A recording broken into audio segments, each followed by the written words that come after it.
Tonight we are working on a snowy owl. I am working on Canson Me 10s. This is black, the black paper, and I've used tracing and transfer paper to transfer my image onto the paper cleanly. Now here's a really easy way to do this. If you don't have a light box, if you don't have whatever, you can take your paper, tape it to your computer monitor, use a light hand, don't push hard, but I've been doing it for years. Somebody always gets really cringy about like, oh my God, you're gonna ruin it. I mean, I never have.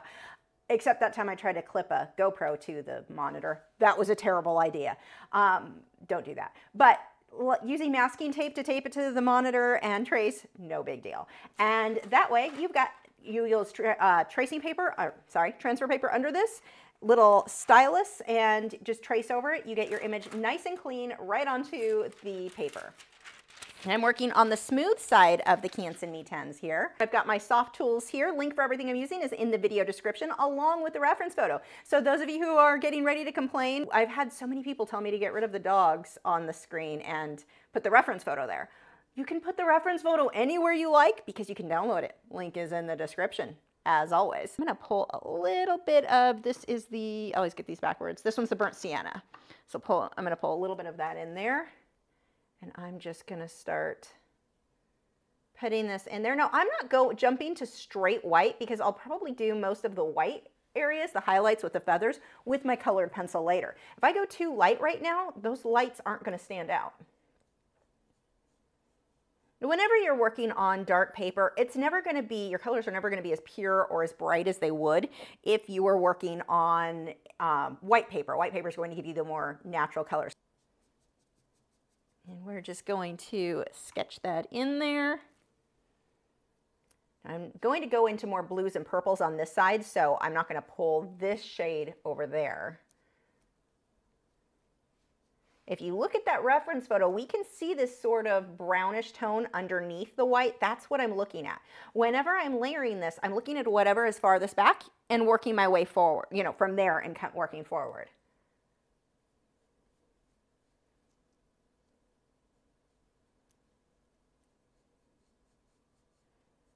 So you can see we have these much warmer tones. And through here, we'll get more of the white as we move down. Whoa, color is actually fairly accurate tonight. That's a Christmas miracle. And then I'll use more of the white. I'm not mixing a bunch of the yellow or the raw sienna in here. Burnt sienna, whatever. I'm really bad at the words. I'd say you know what I mean, but you probably don't because I'm not using the right words.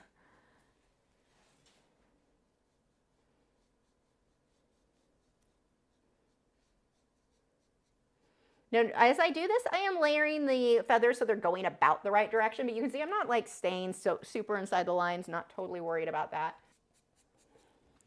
Okay, as I get over here, I'm going to start pulling in my ultramarine blue with the white. So now we're going, and I'm not even cleaning, like I wiped this off on a Viva paper towel. You could use an old rag. I didn't change the sponge. I can use the same one. I don't care if they smudge a bit.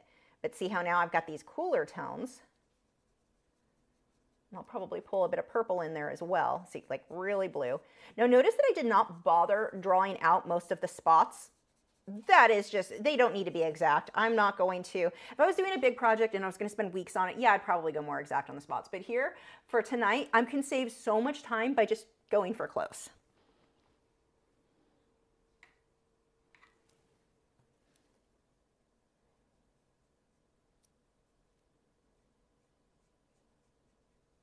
Now I will need to change my sponge when I go to do the eyes because I've got blue on this. I mix the yellow in with that and now I have green and I'm not going for that. We've got the blue comes in through here a bit more. You can throw a little bit in here. Actually, I'm going to start pulling a bit of purple dioxazine, mix some of that all together. So I've got some blue, some purple dioxazine, just because I think it'll be pretty, not because that's what's in the photo. But it's going to be so pretty. I can already tell on this one, I want this one for myself. Like I would hang this one.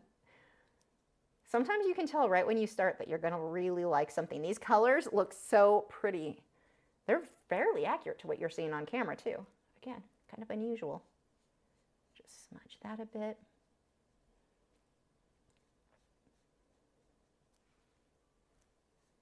Now the matte is going to cut this off. So this will look a little bit weird size-wise because I'll cut out part of the head. So it'll actually fit more like that. Very little of that background will show through. So that's why as I get to the edges, it's kind of messy and sloppy because it's not going to show anyway. Okay. And let me switch tools. That one had black on it. I'm going to have to actually flip so this side has the purple colors on it. I'm just going to flip this over to the clean side. And now I can use that yellow tone. So I've got some yellow ochre. There's a little bit of that. What was it? Something I can never remember. Darylide? I didn't even know that was a word until recently. So I don't know how to say it. But anyway, I'm going to use those two and fill in the eye. I'm not worrying about the detail around the eye. That will be fixed up once I start in with the colored pencil. And the beak is already dark, but I could add a little bit more. I'm going to mix some gray and a little bit of black. And every time, one of the things you're not seeing me do is every time I load this, I tap it on a paper towel. So you can see all my little taps there so that it's not overly, like there's not too much product on that soft tool.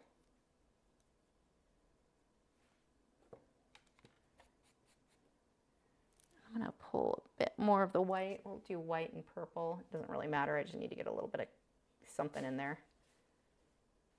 Okay, that is really all I need for my base. The rest of this I can do in colored pencil because I'm going to be drawing the feathers and details over that. So let me get, oh, and I even found it. I'm going to be using Spectrafix to spray this. And I've got it in a fine mist sprayer. And I'm just going to lightly go over that. That's going to seal that down pretty well. I'm going to take a hair dryer. We'll dry that. Okay. And let me put all of this away. I thought I'd spend more time. I usually do on the PanPastel portion. Switch this out for my colored pencils. Okay, let's see which pencils. I'm just going to drag them all out. So we'll pretty much lose this camera now. So if you have a studio, or even if, like for me, my studio was my bedroom for many, many years. At one point it was my dining area in an apartment, sort of dining area. It was supposed to have a table. I got rid of the table and used it for art. But if you're looking for storage, don't look specifically for art storage for the most part. I have like a cheap, well, it was cheap at the time, TV console.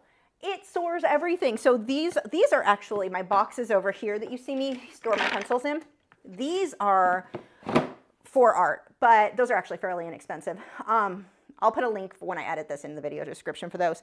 But with normal like art storage, it's all like Rubbermaid storage things. Rubbermaid actually has a toolbox that's really good, or it used to be Rubbermaid, I don't know. You can get it at like Home Depot or Lowe's. They have compartments for everything. Fish tackle boxes. They are usually cheaper than ones listed for art, but they're way cheaper. What I have over here is a TV console, and it's got little cabinets for all my stuff, and it's so much cheaper than anything listed for art. Work, Lisa. So I'm going to line out the black portion around the eye. We'll also get the pupil in there a little bit better.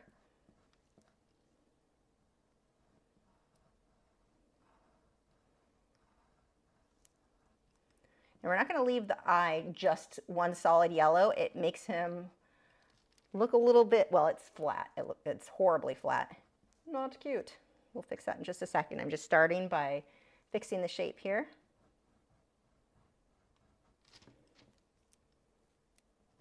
Same thing, back over here. Okay, now we need to do a little bit of shading to get the colors. What colors do I want? You look good, you look good, and you look good. So I've grabbed, this one is green gold, which I don't think I've ever used, ever. Let's go ahead and sharpen that. That looks like a really good color for the darker center. And then the orangey tone, this is terracotta.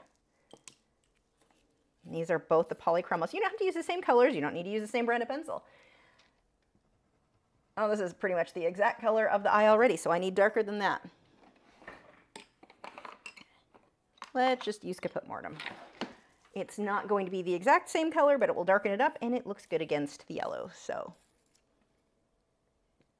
It looks blurry because it's just the PanPastel portion so far. Once I start sharpening everything up and putting details in, it'll it'll look clearer. And I want to darken around the eye here. Just lightly going over. If you look at the reference photo, you can see where this is darker. And then I'm going to use the terracotta right in through here. Right around that edge. I'm going to push a little bit harder because it's not showing up very well. And I need some white.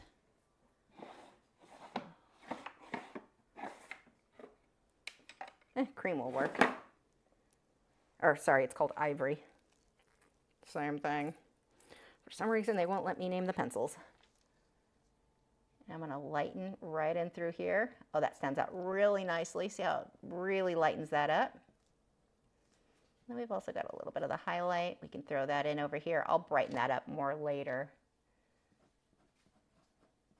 I may not need to, though. That actually looks good.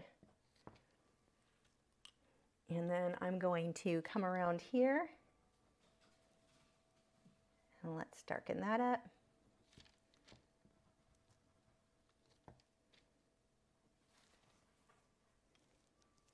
We've got a little highlight inside the black portion of the eye, right in there.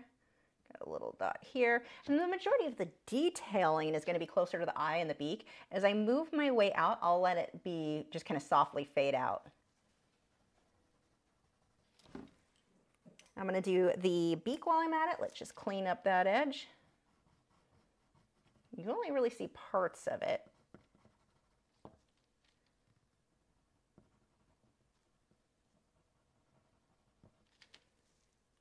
Okay, and now I'm going to grab a white pencil, and I've got my Pablo white. Now, I am not a fan of the Pablo colored pencils.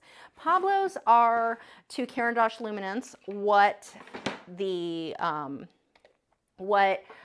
Prismacolor Very Thins are to Prismacolor. Do they even still make those, the Very Thins? But they're just a bit too waxy for my techniques. Now, there are plenty of people who use them and get amazing results, so I'm not saying don't go buy them. I'm saying they just don't work well for my results, with a few exceptions. I do kind of like the white and kind of like the black on sanded paper. It tends to be, like, it holds its point better. It's really, really waxy, so it's great for that. I'm going to try it on this. I don't know if I'm going to like it or not. I'm probably going to switch to just regular Caran d'Ache. Or Caran d'Ache Luminance or my Derwent Drawing. Probably Caran d'Ache for this because I don't want quite as soft as that. Let's see. I just want to test and see. No, it looks pretty good. I have to push a little bit harder, but it's a nice clean line, which I like. Now, here's the thing. I have to leave the dark areas showing through. I don't want to completely fill those in. But if I do realize, like in here, maybe I want a little bit more of that, this one wasn't terracotta, this is burnt ochre. Where'd my terracotta go? I want to pull a little bit more of terracotta in. I can go in between those lines. But the goal here is to make sure I'm leaving a lot of that background color. But I want to test my other whites too. Let's see if any of the other ones I like better. So let's go with Caran, that is not white. Oops. That looks like white. I want to see which ones look. Oop, that sharpener doesn't fit. Let go.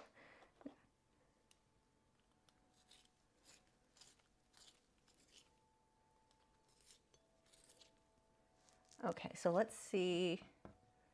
This one, the lines are not as crisp, but they also seem to get way more opaque if I push harder with them. But the pencil is not going to hold its point as well. I'll have to sharpen it more often. So that seems to be the difference right now on this paper. But the pencils will behave completely different depending on the paper. Like, I like the Pablo white better on sanded paper than I do on pretty much anything else. Whereas everything else, I like all my other white pencils better. Hold on, I'm stuck on my airbrush. Well, I'm really stuck on that. Be free.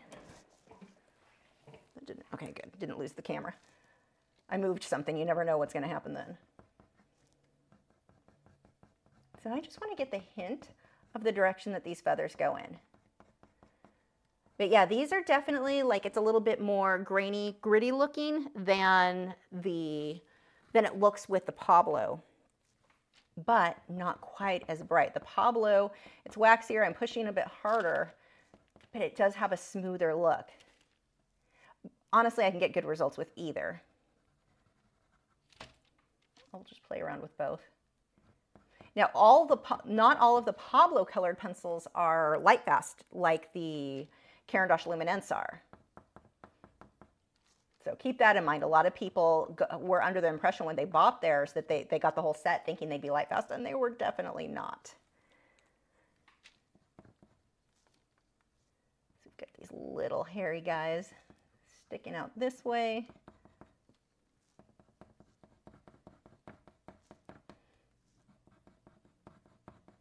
Yeah, I definitely could have gone even a bit darker on some of these areas with the PanPastels. I doubt the gray will show up. I'll probably just stick with this and then go over it with darker colors after. So we've got the feathers on the underside of the beak, floof up that direction. And that's really what you want to watch on your reference photo. It's not that anything needs to be exact, but try to keep those feathers going in about the right direction. That is what matters.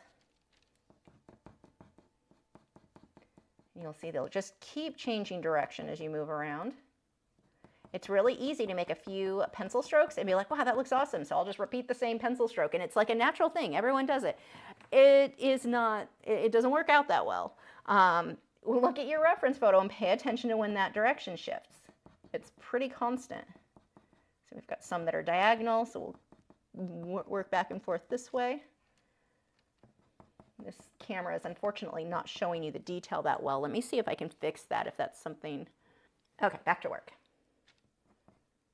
Oh, see, I just switched to Caran d'Ache Luminance, not on purpose, but it doesn't really make a dip, like, it's fine.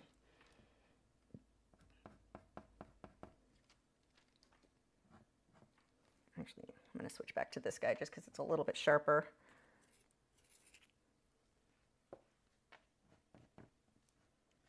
Got a bunch of feathers sticking out over that beak, and then we've got these little guys coming out from the center, so you've got these diagonal lines.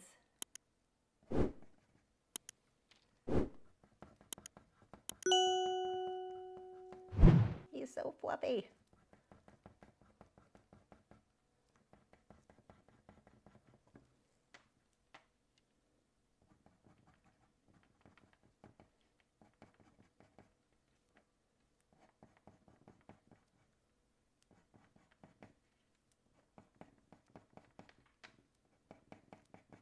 As we move out, we don't have a whole lot of detail. I'm going to switch to my polychromos because that's going to be a little bit softer, a little bit less opaque.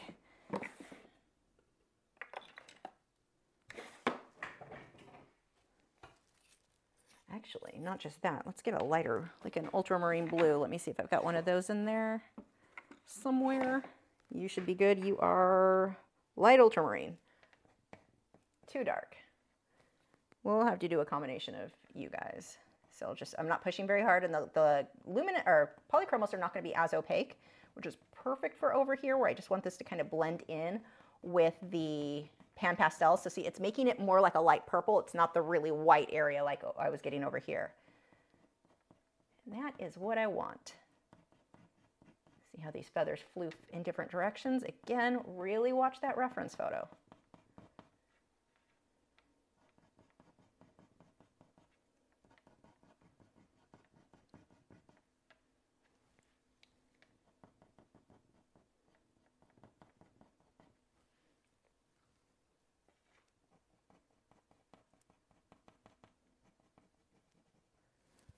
Now, if any of this is too harsh, I can come back over it with my PanPastels just lightly to tone it down, because this area is pretty out of focus.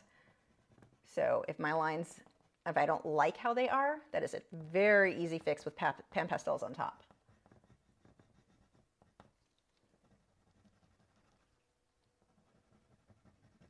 Pushing a bit harder there where it gets a lot lighter.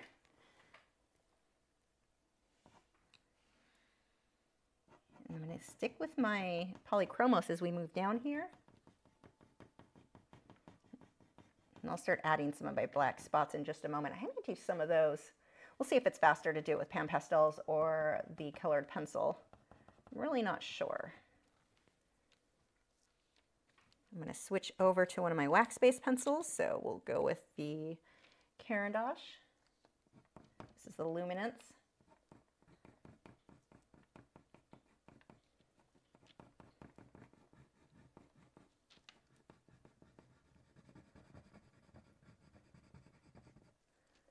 Now I'm going for a more sketchy line. When I'm doing something quicker, I'm going to go for a more kind of stylized, a little bit more sketchy, and I'm okay with those pencil strokes showing. If you want something that looks more like a photorealistic, you can use the same supplies, but you're going to spend 2 weeks instead of an hour. So very different look, very different goals on that style, but these same materials can achieve either look for you.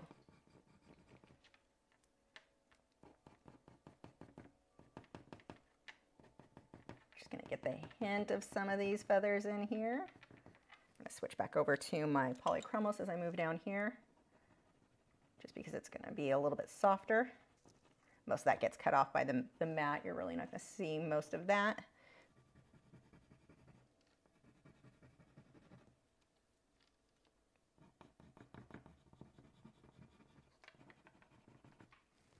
Okay, let's scooch this over a bit. I'm going to keep building up just the texture of where these feathers go. So we've got this whole area. Yeah, this I'm going to leave. This I'm going to start pulling in the hint of shape there. And then I'll define it better once I come through with the black spots. And I'm sticking with my polychromos because this is kind of soft as I move my way out too.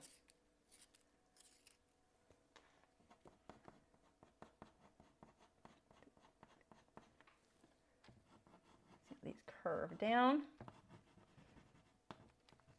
One of the things I would definitely encourage you with is do some quicker sketches where you time yourself. Like this, I've got about an hour to get it done. But give yourself 10-minute sketch, 15-minute sketch. If you're in our Patreon group, we've got art prompts that I've started providing. This was the first month, but it looks like you guys really like them, so I'll start doing that as a regular like Patreon thing for us. We've got different daily sketches. Just spend 10 minutes, 5 minutes. Just do whatever. Some people have spent a lot longer, clearly, on these. But the point is just do something, do anything, get it done quickly. It will help you in your other work too when you start doing things more defined. Plus it's a nice break from not having to have everything perfect all the time. But just find any art prompts, it doesn't have to be ours, and sketch something. Give yourself just 10 minutes. Get the hang of how to create a certain look without having it all be detail. You're focused, I'm not wording this well. It starts forcing you to focus on your lights and your darks because that's all you really have time for. You don't have time for the teeny tiny detail if you're giving yourself a timed project like that. So I definitely recommend spend some time on quick sketches. I've got my light ultramarine. I'm going to define the shadows a little bit better here. Now we're going to come through and start putting the black spots. It's fast enough, I guess, with this. It's easier to control with a pencil, but I think it would be so fast with PanPastels. Let's bring those back out. I lied, we're not done with those. I really just need black though, so let me grab that.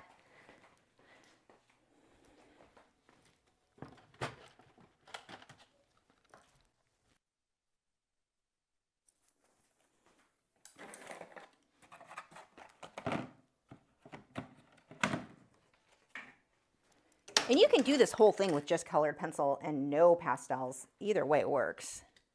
Totally up to you. So I'm just going to take this little guy and a little bit of pastels, and let's just softly, I guess this is better because it's supposed to be soft anyway. Oh yeah, that's good. And I can clean up anything that I need to. And then this all fades off camera, so you're not gonna, or not camera, but off. The mat will cut that. You're not even gonna see the most of those. And I am not trying to make these exact to the reference photo. 100% does not need to. If you see snowy owls, some of them don't even have much in the way of spots. So this isn't something like the markings would always be the same and someone's going to see this and go, oh, you screwed that up. Not at all. But we do want to follow the general shape, the general movement. See how these kind of move back away from the eyes there? Got some shadows in there. I'm just going to use that to shade in a little bit.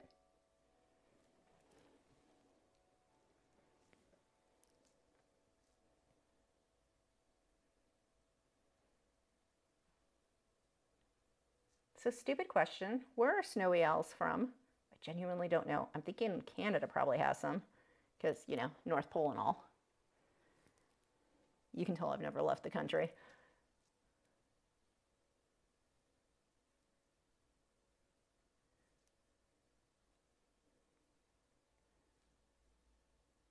I want to get some variation in there, different sizes. We come down, see how I've switched direction here. Technically these have more brown in them, but I'm keeping it simple. We're just going with black. But look at how much form it added because it's curved the right direction. And he looked more flat before, and now just adding something as simple as that and having it move. They're not the same as the photo, but they're moving in the right direction, and this is helping to create that more three-dimensional look.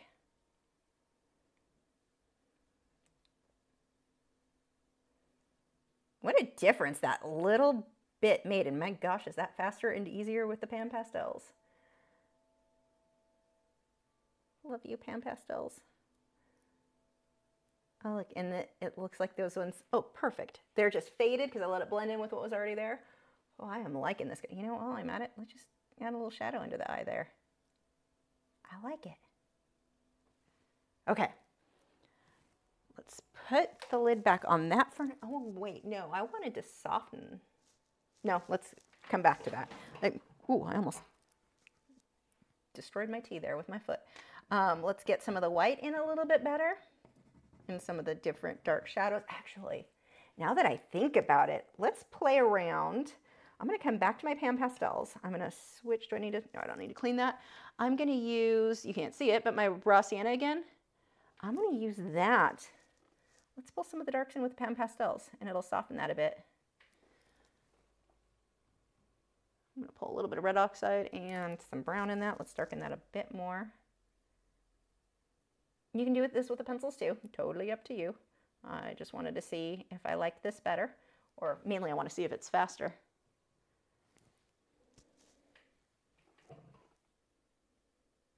Oop, a little bit too heavy on there. Let's dab some off.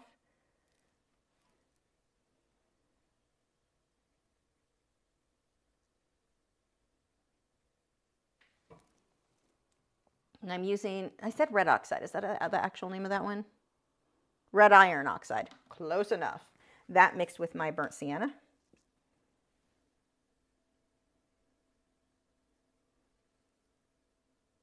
The contrast between the warm and the cool, I am loving on this. I'm playing mine up a little bit more than the photo, but I like that better.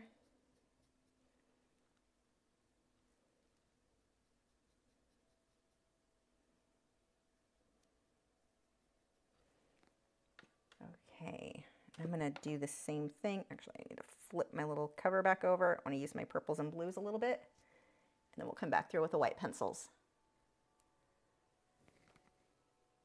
So a little bit of purple, a little bit of my ultramarine blue. You can't see what I'm doing because I turned that camera off. It's fine, you're not missing out on much. And let's soften this. I'm actually going to pull some black too and soften that outer edge. Actually, there's a few spots I think I'd like to pull some black now that I think about it. Where did that brush go with the black? Now I have to dab a decent amount of that off. I don't want it too heavy, and I want to soften this edge. Oh, look how pretty that is. Just so it kind of fades into that background. Because my background is not, like on the reference photo, is not black, so it makes more sense to soften this, and so now, so that edge fades out a bit.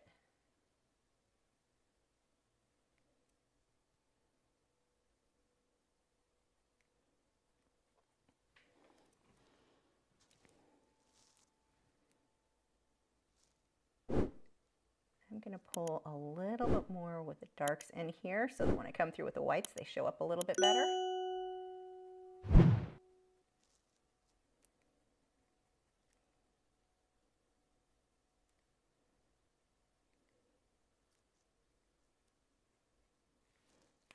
I'm going to switch. I don't want this to be too dark, so I'm going to switch back to the purples over here.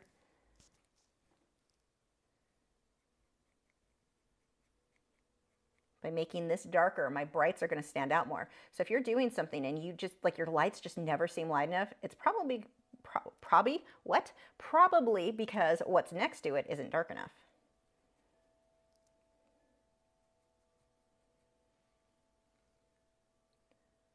Okay.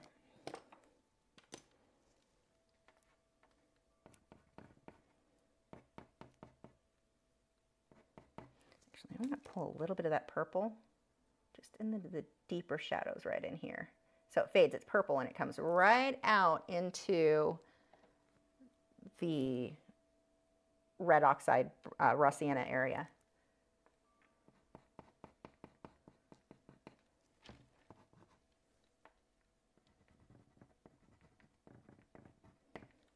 That isn't showing up as well as I'd like. I'm going to switch to my Caran d'Ache.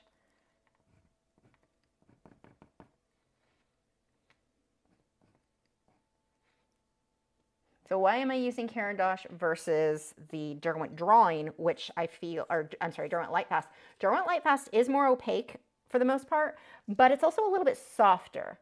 Or I find, I don't know, this one I thought would, like the Derwent Light Past blends better, but I don't really want this to blend. So that's why I went with this one. Honestly, you're not going to be able to tell that big of a difference between either for this project, but that is why I decided to go with this one. I'm just going to take a few areas there, make some clumps of feathers a little bit more defined. See how these lines are slightly rounded? It's not a bunch of straight lines. When you're doing things to do with nature, very little is going to be completely straight.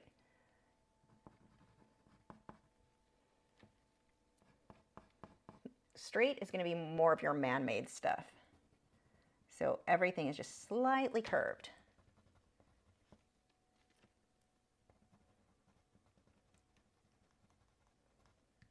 And this is mixing in with the PanPastels that are already there, especially given I didn't seal it with Spectrafix first, so it's really mixing in more, which is perfect.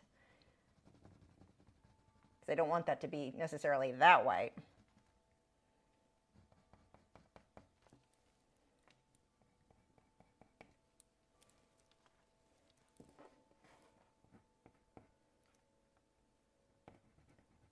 Lots of fluff in here.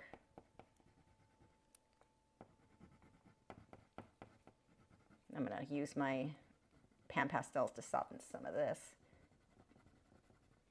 Well, this looks pretty good too, though.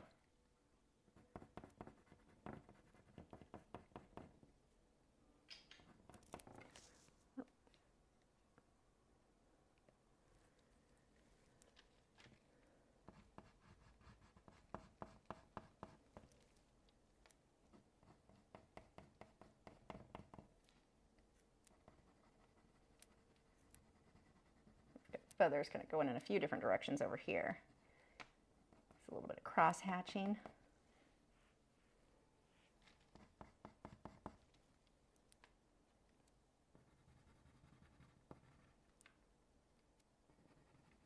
And I'm not going to make this area nearly as light as what the reference photo has. I actually really like that fading out. I'm going to use PanPastels so that that stays softer in some of that area.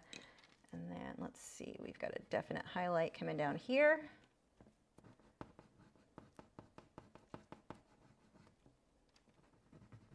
And see, now the shadow stands out a lot better because I lightened up what was next to it so much. But I'm just going to take some white and soften a bunch of this out. So you're still seeing the lines underneath, but it makes it much softer, much more, well, soft. That's not redundant at all.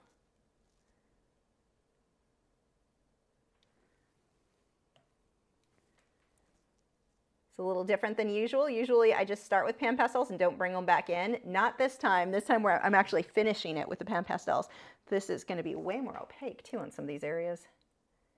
But look at the softness that gives it. So you can still see all those little lines. They're just so much more subtle. Again, I'll show you on the good camera in a moment here.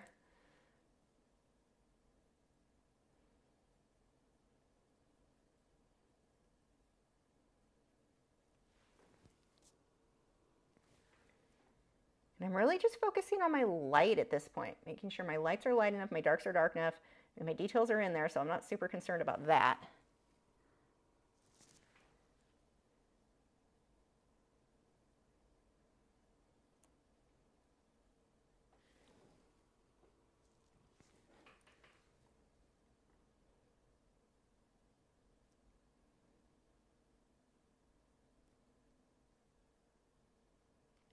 too much. Let's soften that with my pinky there. Getting out of control.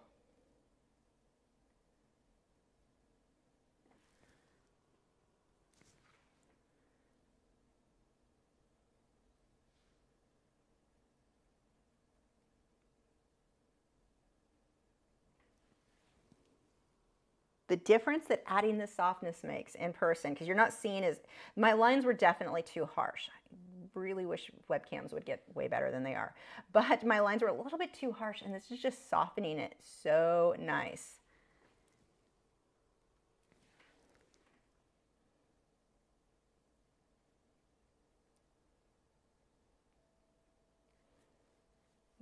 Just gonna smudge that a little bit with my pinky finger there. Make sure your hands are clean if you do that. No eating greasy chips or whatever and then touching your artwork. You will regret that. Ask me how I know. Just kidding, don't ask.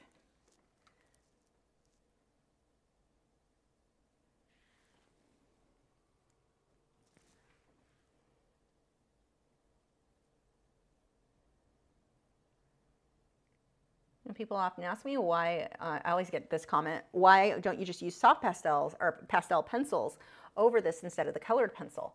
Because I hate the way pastels feel. Like they're chalky and dry and it freaks me out. They are such a gorgeous medium.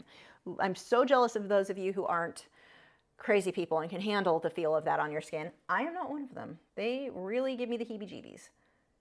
Love looking at it, cannot work with them. The soft pastels don't do that though. They don't have that dry feeling to them. I was hesitant to use them for years because I assumed they would just be the same. And yeah, they really aren't. I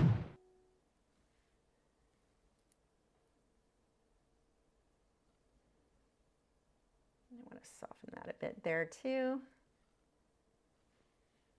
You look so nice and fluffy. Or she. It could be a girl. I don't know.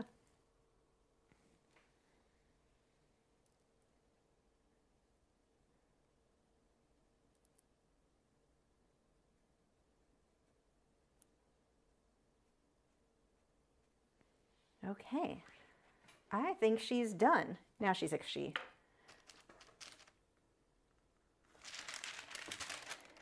Let me show you what that will look like with the mat when this crops it off, and then I can sign it too. Whoops. So the first thing that I want to do is, when I sign it, is map out where, I also need to lift some of that, where the mat's going to hit. Now notice I don't want to just do this. See how this just barely, her head just touches the top of the mat. Don't do that. Just chop it off or go way up. You want to be within an inch or so of the edge, or just go right off the edge, which is what I'm choosing to do here. So about like that. And I will just sign that over here. And I hold the mat up to it so I know where to sign, because you'll see this in just a moment. Look how far up that is. If I would have not known where the mat was sitting, because I always cut my paper a little bit larger. For a 5x7, I will cut it to a 6.5 by 8.5. So I've got a little bit of wiggle room around that edge. If my paper tears a little when I remove the tape, it's not ruining the art. And I just work, go a little bit larger that way. But the mat's going to cover part of that. So I just need to make sure I know where that goes before I sign it. Let me show you what that's going to look like. This camera usually looks more accurate. Yeah, that is way more accurate. So there is my finished album. You want to learn to paint and draw, but you don't have any experience, or your drawing skills aren't that good? Join over 1,100 students and follow along with over 300 painting and drawing lessons. There are over 675 hours worth of lessons and new ones every week, just waiting to turn you into a master. The great thing about these classes are that you get to do them from your own home in your own time. If you're taking in-person classes, often it's very hard, where you're either falling behind, you're trying to rush to keep up with other students, or you're working faster than the other students, waiting for them to catch up to you. With my classes, there is no time limit. You can work at your own pace, whatever feels comfortable for you.